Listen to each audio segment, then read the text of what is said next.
Seguindo na nossa reflexão da Semana Santa, Lucas 22, versículo 3 a 6. Então Satanás entrou em Judas, chamado Iscariotes, que era um dos 12 discípulos. Judas foi falar com os chefes dos sacerdotes e com os oficiais da guarda do templo para combinar a maneira como ele ia lhes entregar Jesus. Eles ficaram muito contentes e prometeram dar dinheiro a ele. Judas aceitou e começou a procurar uma oportunidade para entregar Jesus a eles, sem que o povo ficasse sabendo. Só para lembrar, eu tenho uma fratura no platô da tíbia, por isso então eu tenho que achar uma posição que é boa para mim. Mas também não quero deixar de trazer uma reflexão muito importante e necessária aí para você. A traição que levou Jesus à prisão. Nós vemos pelo texto que foi uma traição armada. É isso mesmo, foi algo combinado. A pergunta é, por que Judas traiu Jesus? Se nós formos olhar um pouco mais adiante, além dos evangelhos, nós vamos ver o discurso do apóstolo Pedro. Este discurso foi registrado por Lucas, livro de Atos dos Apóstolos, de maneira bem especial, Atos, capítulo 1, versículo 16, aonde Lucas ou Pedro esclarece que a traição de Jesus, ela já estava anunciada pelas Escrituras, conforme as palavras do Salmo 41, versículo 9. As palavras das Escrituras, elas foram cumpridas. É isso mesmo. Quando nós lembramos aí do ato da traição de Judas para com Jesus, nós também precisamos lembrar que o ato da traição é um cumprimento das palavras das Escrituras Sagradas. Só que para se cumprir as palavras da Escritura Sagrada, eis que há algo em evidência: a ganância de um homem, a ganância de Judas. Diz o texto: então Satanás entrou em Judas, ou seja, Judas ele foi dominado por Satanás. E Satanás usou a ganância de Judas, dominou a sua mente, e essa ganância, ela levou Judas a fazer o que fez.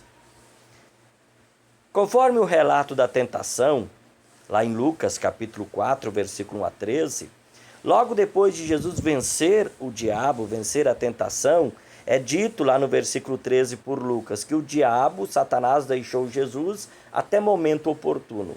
É claro que o Satanás teve outros momentos, e em outros momentos também tentou a pessoa de Jesus, mas aqui nós vemos algo bem particular. Nós vemos um momento perfeitamente oportuno.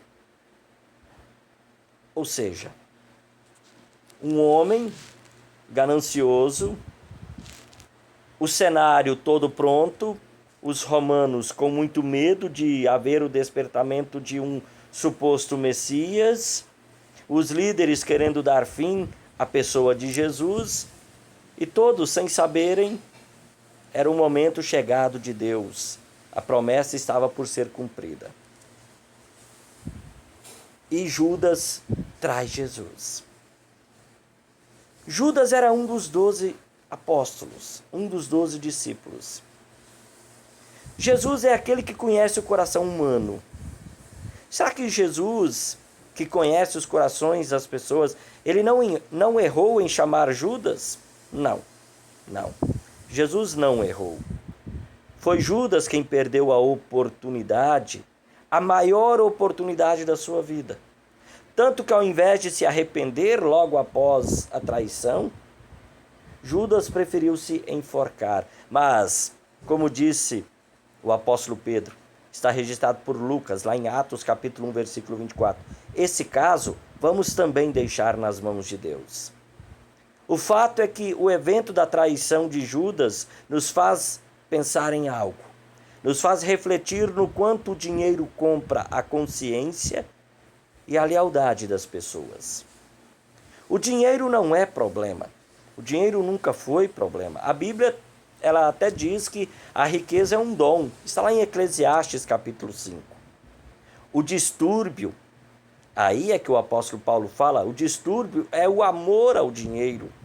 E o apóstolo Paulo escreveu assim: o amor ao dinheiro é a raiz de todos os males. A ganância causa inúmeros prejuízos, mesmo que seja um valor insignificante, assim como foi o valor da traição de Judas. Querido amigo, querida amiga, ganância. Está aí algo para a gente refletir também nesta Semana Santa. Quantas pessoas em momentos de crise, bem, nós acabamos de sair de um momento de crise, né? A pandemia, nós estamos vivendo um outro momento de crise, essa guerra aí na Ucrânia. Então, em momentos de crise, muitas pessoas, ao invés de serem solidárias, muitas pessoas, infelizmente, se tornam gananciosas. Quantas pessoas que, sabe, talvez antes tinham um trabalho e nesse trabalho elas ganhavam um valor menor e elas ainda, de certa forma, ajudavam alguém, socorriam outra pessoa, mas também a pandemia ou pós-pandemia trouxe outras oportunidades e agora essa pessoa está ganhando um pouquinho mais, um salário melhor e, sabe, ela também acabou fechando a mão para outras pessoas que antes talvez ela ajudava e agora ela já não se dispõe a ajudar mais. O quanto a ganância do ser humano tem impedido o ser humano de amar o próximo. Próximo esse que é alvo do amor de Deus em Jesus. Sim, Jesus se deixou ser traído. Para quê?